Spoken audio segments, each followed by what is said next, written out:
Warahmatullahi wabarakatuh. 341 kekasih, 1. Su Zipei sama-sama tidak berdaya. Semalam Leng Xicheng langsung pergi begitu saja. Ia menelepon pria itu, tapi tidak terhubung juga. Ia juga tidak bisa menemukan orangnya dan hanya ada sekretaris Cheng. Tidak mungkin Su Zipei bisa direkomendasikan untuk pergi bertemu dengan para mitra kerja sama bisnis dan selebriti. Keesokan paginya, masih muncul sebuah berita yang membuat kehilangan kata-kata. Perang besar antara pasangan wanita, baru dan lama. Ratu film Kan Su Zipei dan bintang baru Chen Wenji terlibat pertengkaran di konferensi pers.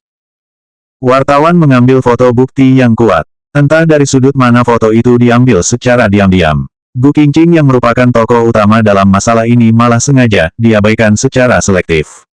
Wartawan hanya mengambil foto kakak beradik keluarga Su dan Chen Wenji, kemudian sengaja menambah lingkaran merah untuk menandai mereka.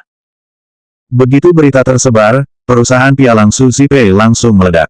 Baru-baru ini, skandal Su Zipei dan Leng Xicheng menjadi sangat besar. Meskipun perusahaan pialang Su Zipei telah mengklarifikasi hubungan mereka berdua, masalah ini malah terus berkembang. Bukan hanya tidak ada orang yang mempercayai bahwa Su Zipei tidak bersalah, publik mulai memarahinya dan melabelinya sebagai orang ketiga dengan cara membimbing.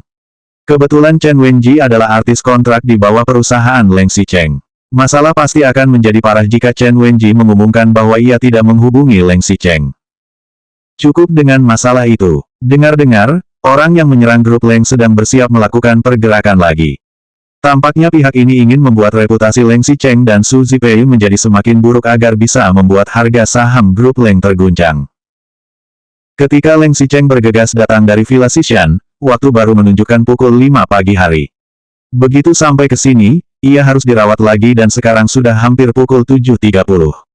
Sekretaris Cheng yang baru menerima berita pun langsung bergegas ke sini dan melaporkannya kepada Leng Xicheng secepat mungkin.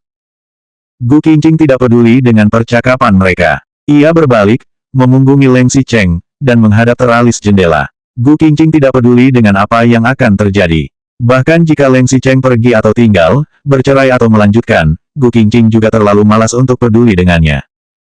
Tuan Leng, Anda lihat. Leng Xicheng tidak mengangkat matanya dan juga tidak menoleh. Ia hanya segera mengatakan satu kata, keluar. Siapa itu Su Zipei? Apakah itu lebih penting daripada masalah Gu Qingqing? Jika sekretaris Cheng masih begitu tidak bisa membaca situasi lagi, Leng Xicheng pasti akan memecatnya. Sekretaris Cheng tetap berusaha menjelaskan, tapi, Tuan Leng, jika tidak ditangani lebih awal, saya hanya takut harga saham akan turun dengan sangat parah kali ini. Leng Xicheng tiba-tiba berkata dengan nada dingin, kamu sekarang sedang cari mati. Sekretaris Cheng jelas terkejut. Jika Leng Xicheng marah, itu masih baik-baik saja. Tetapi, nada acuh tak acuh seperti ini menunjukkan bahwa itu berarti Leng Xicheng sedang diambang kemarahan. Sekretaris Cheng segera menyadari itu dan mundur, baik, saya akan memberitahu para dewan direksi untuk menanganinya. Leng Xicheng mengabaikan sekretaris Cheng dan bahkan tidak mengangguk untuk menanggapinya. Matanya terus menatap ke arah Gu Qingqing. Begitu pintu ditutup, hanya tersisa mereka berdua lagi di dalam ruangan. Gu Qingqing melihat keluar jendela dan Leng Xicheng melihat ke arah punggung Gu Qingqing.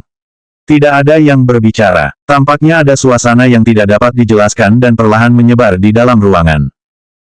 Setelah beberapa saat, Leng Xicheng tiba-tiba berdiri dan perlahan-lahan membungkuk ke arah Gu Qingqing. Meskipun Gu Qingqing tidak menoleh, ia terus memperhatikan setiap pergerakan Leng Xicheng. Begitu Leng Xicheng bangkit dan mendekatinya, Gu Qingqing bagaikan seekor kelinci yang merasakan krisis tajam saat menghadapi dunia. Meskipun Gu Qingqing tetap tidak bergerak dan tidak menoleh, seluruh otot di tubuhnya menjadi tegang, seperti seekor landak yang mengeluarkan diri. Seluruh tubuh Leng Xicheng perlahan-lahan menekan ke bawah. Jari-jari pria itu perlahan-lahan bergerak mendekat. 30 cm, 20 cm, 10 cm, 5 cm.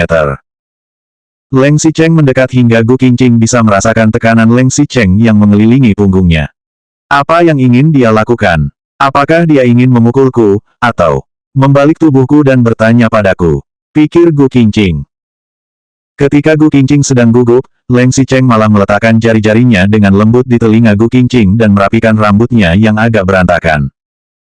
342 kekasih 2.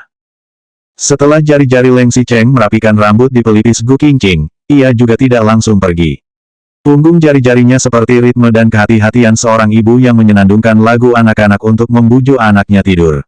Sekali demi sekali, Leng Xicheng membelai rambut Gu Qingqing dengan lembut. Entah mengapa, Leng Xicheng melakukan hal lain dan tidak peduli seberapa dekat itu. Hal itu tidak membuat perasaan Gu Qingqing banyak bergejolak. Tetapi, ketika pria ini hanya membantunya merapikan rambutnya dengan sederhana, Gu Qingqing malah mendadak merasa ingin meneteskan air mata. Pria ini penuh dengan racun. Tidak peduli jika ia mendominasi atau arogan, dingin atau kejam. Selama ia tidak sengaja memberikan sebuah sentuhan lembut, bagaikan racun yang berlumur madu, ia bisa dengan mudah menghancurkan seluruh pertahanan hatimu. Ia bisa membuatmu tanpa sadar memanjakan diri dalam dunianya yang terstruktur. Bahkan, jika kamu tahu ingin kembali, hanya ada sebuah jalan gelap yang membuatmu tidak bisa berjalan kembali. Leng Xicheng membelai rambut pelipis Gu Qingqing dari atas ke bawah. Setelah membelai beberapa saat, tangannya tiba-tiba berhenti. Hati Gu Qingqing menjadi gugup lagi dan ia mulai menduga-duga apa yang ingin Leng Xicheng lakukan lagi. Leng Xicheng malah mencondongkan tubuh ke depan, berdiri, dan mengangkat jari-jarinya. Tujuannya adalah botol infus Gu Qingqing. Sementara itu, Gu Qingqing membeku dan hanya melihat Leng Xicheng mengulurkan tangan di atas kepalanya untuk memegang botol infusnya. Tidak banyak obat tersisa. Aku akan memanggil dokter untuk datang menggantinya. Hati Gu Qingqing yang terangkat tinggi kini langsung jatuh kembali lagi. Suasana hatinya seperti melayang di udara, tidak naik dan tidak turun, seperti tulang ikan yang tersangkut di tenggorokan. Leng Xicheng menekan tombol bel tempat tidur dengan jari-jarinya. Dokter datang dengan cepat dan memeriksa kondisi Gu Qingqing. Demam tinggi Nona Gu telah turun. Hanya akan ada demam ringan yang berlanjut untuk sementara waktu dan masih perlu diobservasi di rumah sakit. Setelah itu, kami tidak merekomendasikan Nona Gu untuk terus minum obat-obat seperti antibiotik dan yang terbaik adalah minum obat Tiongkok untuk menyesuaikan kesehatan. Leng Xicheng berdiri di samping dan mengangguk tanpa berbicara. Kemudian, dokter itu masih mengatakan, kesehatan Nona Gu tidak begitu baik. Tubuhnya dingin, lemah, dan sesak napas. Mungkin harus tinggal di rumah sakit untuk diobservasi sebentar. Leng Xicheng mengangguk. Lalu, ia tiba-tiba berkata dengan suara dingin, jika kesehatannya begitu tidak baik, tinggal di rumah sakit 1 hari lagi. Lakukan pemeriksaan kesehatan menyeluruh dan resepkan beberapa obat untuk menyesuaikan kesehatannya. Dokter mengangguk setelah mendengar Leng Xicheng. Sementara itu, Gu Qingqing mengerutkan kening dan menyahut, aku baik-baik saja. Hari ini hari Senin dan Gu Qingqing masih harus pergi bekerja. Bagaimana bisa ia tinggal di rumah sakit? Bagaimanapun, demamnya sudah turun dan hanya tersisa demam ringan. Hanya perlu minum sedikit obat dan ia sudah bisa melewatinya. Jika tidak apa-apa, aku seharusnya bisa meninggalkan rumah sakit. Hanya perlu minum sedikit obat, kata Gu Qingqing sambil mencabut jarum infus dan duduk dengan tangan bertumpu di tempat tidur. Mungkin karena tubuhnya agak lemah, seluruh tubuhnya terguncang dan ia nyaris jatuh lagi. Leng Xicheng maju ke depan dan mengulurkan lengannya untuk memeluk Gu Qingqing. Gu Qingqing terkejut dan menoleh untuk melihat Leng Xicheng. Wajah Leng Xicheng terlihat tenang, namun alisnya masih sedikit berkerut dan tampak tidak sabar. Leng Xicheng berkata dengan suara agak tegas, bukannya dokter bilang kamu harus beristirahat dengan baik. Apa yang ingin kamu lakukan lagi? Jika hal ini terjadi di masa lalu, Gu Qingqing mungkin akan mendengarkan kata-kata Leng Xicheng. Tetapi, hari ini ia tampaknya tidak ingin menyerah pada kendali Leng Xicheng lagi. Gu Qingqing mulai berusaha keras untuk melawannya, aku tidak ingin tinggal di rumah sakit. Gu Qingqing mendorong Leng Xicheng 2 kali hingga pria itu benar-benar terdorong menjauh. Segera setelah itu, ia memakai sandal dan ingin berjalan keluar dengan kakinya yang terhuyung-huyung. Leng Xicheng tiba-tiba maju dan menggendong Gu Qingqing. Gu Qingqing merasa malu dan marah karena digendong oleh Leng Xicheng di depan dokter. Selain itu, masih muncul sebuah perasaan kuat untuk melawan di hatinya. Ia kembali mendorong Leng Xicheng dengan kuat. Leng Xicheng ingin berbaring kembali di tempat tidur dengan patuh atau mengganti ruang rawat untuk berbaring, kamu pilih sendiri. Selanjutnya bab 343 kekasih 3.